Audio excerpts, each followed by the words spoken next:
बिस्मिल्लाहिर्रहमानिर्रहीम। हबशा के नजाशी और हज़रत जाफ़र रज़ी अल्लाह अन्हो का वाक़या। इस बाइकाट के दौरान बहुत से मुसलमान हिजरत करके हबशा चले गए। ये हबशा की तरफ दूसरी हिजरत थी। इस हिजरत में 38 मर्दों और 12 औरतों ने हिस्सा लिया। इन लोगों में हज़रत जाफ़र बिन अबू तालिब रज़ियल्लाहु अन्हो और उनकी बीवी अस्मा बिन्त अमैस रज़ियल्लाहु अन्हा भी थी। इनमें मक़दाद बिन असवद रज़ियल्लाहु अन्हो, अब्दुल्ला बिन मसूद रज़ियल्लाहु अन्हो, उबैदुल्लाह बिन हजश और उसकी बीवी उम्मे हबीबा बिन्त अबू सुफियान रज़ियल्लाहु अन्हा भी थे। ये उबैदुल्लाह बिन अजश हबशा जाकर इस्लाम से फिर गया था और उसने ईसाई मज़हब इख्तियार कर लिया था। इसी हालत में उसकी मौत वाक़या हुई। उसकी बीवी उम्मे हबीबा रज़ियल्लाहु अन्हा इस्लाम पर रहीं। उनसे बाद में हज़रत सल्लल्लाहु अलैहि वसल्लम ने निकाह फरमाया। इन मुसलमानों को हबशा में बेहतरीन पनाहगाह मिल गई। इस बात से कुरैश को और ज़्यादा तकलीफ हुई। उन्होंने उनके पीछे हज़रत उमर बिन आस रज़ियल्लाहु अन्हो और अमारा बिन वलीद को भेजा ताकि ये वहाँ जाकर हबशा के बादशाह को मुसलमानों के खिलाफ भड़काएं। हज़रत उमर बिन आस रज़ियल्लाहु अन्हो बाद में मुसलमान हुए। ये दोनों हबशा के बादशाह नजाशी के लिए बहुत से ताइफ लेकर गए। बादशाह को ताइफ पेश किए। ताइफ में कीमती घोड़े और रेशमी जुब्बे शामिल थे। बादशाह के अलावा उन्होंने पादरियों और दूसरे बड़े लोगों को भी तोहफे दिए ताकि वो सब उनका साथ दें। बादशाह के सामने दोनों ने उसे सजदा किया। बादशाह ने उन्हें अपने दाएं बाएं बिठा लिया। अब उन्होंने बादशाह से कहा, हमारे ख़ानदान के कुछ लोग आपकी सरजमीन पर आए हैं। ये लोग हमसे और हमारे माबूदों से बेजार हो गए हैं। उन्होंने आपका दीन भी इख्तियार नहीं किया। ये एक ऐसे दीन में दाखिल हो गए हैं जिसको न हम जानते हैं न आप। अब हमें कुरैश के बड़े सरदारों ने आपके पास भेजा है ताकि आप उन लोगों को हमारे हवाले कर दें। यह सुनकर नजाशी ने कहा, वो लोग कहाँ हैं? उन्होंने कहा, आप ही के यहाँ हैं। नजाशी ने उन्हें बुलाने के लिए फौरन आदमी भेज दिए। ऐसे में इन पादरियों और दूसरे सरदारों ने कहा, आप उन लोगों को उन दोनों के हवाले कर दें, इसलिए कि इनके बारे में ये ज़्यादा जानते हैं। नजाशी ने ऐसा करने से इनकार कर दिया। उसने कहा, पहले मैं इनसे बात करूँगा कि वो किस दीन पर हैं। अब मुसलमान दरबार में हाजिर हुए। हज़रत जाफ़र रज़ियल्लाहु अन्हो ने अपने साथियों से कहा, नजाशी से मैं बात करूँगा। इधर नजाशी ने तमाम ईसाई आलमों को दरबार में तलब कर लिया था ताकि मुसलमानों की बात सुन सकें। वो अपनी किताबें भी उठा लाए थे। मुसलमानों ने दरबार में दाखिल होते वक्त इस्लामी तरीके के मुताबिक सलाम किया, बादशाह को सजदा न किया। इस पर नजाशी बोला, क्या बात है, तुमने मुझे सजदा क्यों नहीं किया?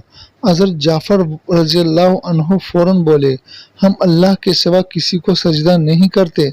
अल्लाह ताला ने हमारे दरमियान एक रसूल भेजे हैं और हमें हुक्म दिया है कि अल्लाह के सिवा किसी को सजदा न करो।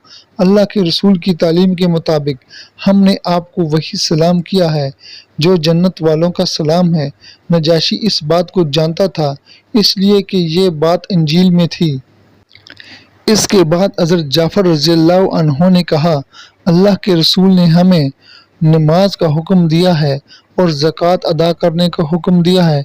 इस वक्त हज़रत उमर बिन आस रज़ियल्लाहु अन्हो ने नजाशी को भड़काने के लिए उससे कहा, ये लोग इब्न मरियम यानी ईसा अलैहिस्सलाम के बारे में आपसे मुख्तलिफ अकीदा रखते हैं। ये इन्हें अल्लाह का बेटा नहीं मानते। इस पर नजाशी ने पूछा, तुम लोग ईसा इब्न मरियम और मरियम अलैहिस्सलाम के बारे में क्या अकीदा रखते हो? हज़रत जाफ़र रज़ियल्लाहु अन्हो ने कहा, उनके बारे में हम वही कहते हैं जो अल्लाह ताला फरमाता है, यानी कि वो रूहुल्लाह हैं और कलमतुल्लाह हैं اور کنواری مریم کے بطن سے پیدا ہوئے ہیں۔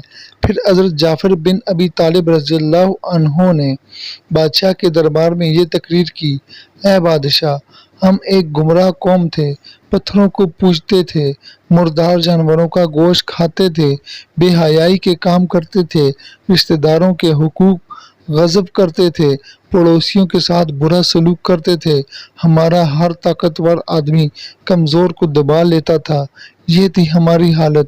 پھر اللہ تعالیٰ نے ہم میں اسی طرح ایک رسول بھیجا جیسا کہ ہم سے پہلے لوگوں میں رسول بھیجے جاتے رہے ہیں، یہ رسول ہم ہی میں سے ہیں، ہم ان کا حسب و نسب، ان کی سچائی اور پاک دامنی اچھی طرح جانتے ہیں۔ انہوں نے ہمیں اللہ تعالیٰ کی طرف بلایا کہ ہم اسے ایک جانیں، اس کی عبادت کریں، اور یہ کہ اللہ کے سوا جن پتھروں اور بتوں کو ہمارے باپ دادا پوجتے چلے آئے ہیں ہم انہیں چھوڑ دیں۔ انہوں نے ہمیں حکم دیا کہ ہم صرف اللہ تعالیٰ کی عبادت کریں، نمازیں پڑھیں، زکوٰۃ دیں، روزے رکھیں۔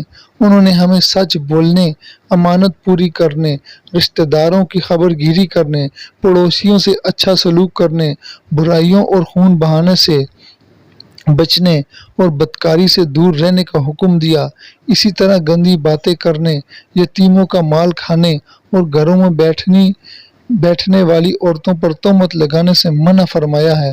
ہم نے ان کی تصدیق کی، ان پر ایمان لے آئے اور جو تعلیمات وہ لے کر آئیں ان کی پیروی کی ہے۔ بس اس بات پر ہماری قوم ہماری دشمن بن گئی تاکہ ہمیں پھر پتھروں کی پوجا پر مجبور کر سکیں۔ ان لوگوں نے ہم پر بڑے بڑے ظلم کیے، نئے سے نئے ظلم ڈھائے، ہمیں ہر طرح تنگ کیا۔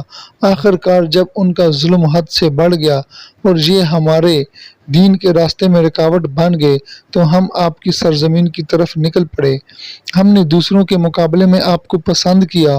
ہم تو یہاں یہ امید لے کر آئے کہ آپ کے ملک میں ہم پر ظلم نہیں ہوگا۔ حضرت جعفر رضی اللہ عنہ کی تقریر سن کر نجاشی نے کہا، کیا آپ کے پاس اپنے نبی پر آنے والی وحی کا کچھ حصہ موجود ہے؟ ہاں موجود ہے، جواب میں حضرت جعفر بولے۔ وہ مجھے پڑھ کر سنائیں۔ نجاشی بولا۔ اس پر انہوں نے قرآن کریم سے سورہ مریم کی چند ابتدائی آیات پڑھیں۔ آیات سن کر نجاشی اور اس کے درباریوں کی آنکھوں میں آنسو آ گئے۔ نجاشی بولا، ہمیں کچھ اور آیات سناؤ۔ اس پر حضرت جعفر نے کچھ اور آیات سنائی۔ تب نجاشی نے کہا، اللہ کی قسم، یہ تو وہی کلام ہے جو حضرت عیسیٰ علیہ السلام لے کر آئے تھے۔ خدا کی قسم، میں ان لوگوں کو تمہارے حوالے نہیں کروں گا۔ اسی طرح قریشی وفد ناکام لوٹا۔ دوستو، یہاں پر ہماری ویڈیو مکمل ہو جاتی ہے۔ ہم نے جو پڑھا اور آپ دوستوں نے جو سنا، اللہ تعالیٰ اس کو قبول فرمائے۔ اور آپ دوستوں سے یہی کہوں گا کہ آپ اس کو لازمی شیئر کیا کریں ہماری ویڈیو کو، تاکہ آپ کو بھی اس کا ثواب مل سکے اور جتنے دوست دیکھیں گے ان کو بھی ثواب مل سکے۔ اور جتنے بھی دوست ہمارے ساتھ منسلک ہو رہے ہیں، اگر وہ یوٹیوب پر ہمارے اس ویڈیو کو دیکھ رہے ہیں تو ہمارے چینل کو سبسکرائب کریں، ساتھ ہی بیل آئیکن کو دبائیں اور آل نوٹیفیکیشن پر کلک کریں۔ اگر فیس بک پیج پر دیکھ رہے ہیں تو اس فیس بک پیج کو فالو کریں اور وہاں سے اپنے دوستوں کے ساتھ شیئر کیا کریں، تاکہ آپ کو اس کا مکمل پورا ثواب مل سکے۔ تو انشاءاللہ ملیں گے اگلی ویڈیو میں، تو آپ انتظار کیجیے۔ اپنا خیال رکھیے گا اور آپ سے اجازت چاہتے ہیں۔ اللہ حافظ۔ اللہم صلی علی محمد عبدک و رسولک و صلی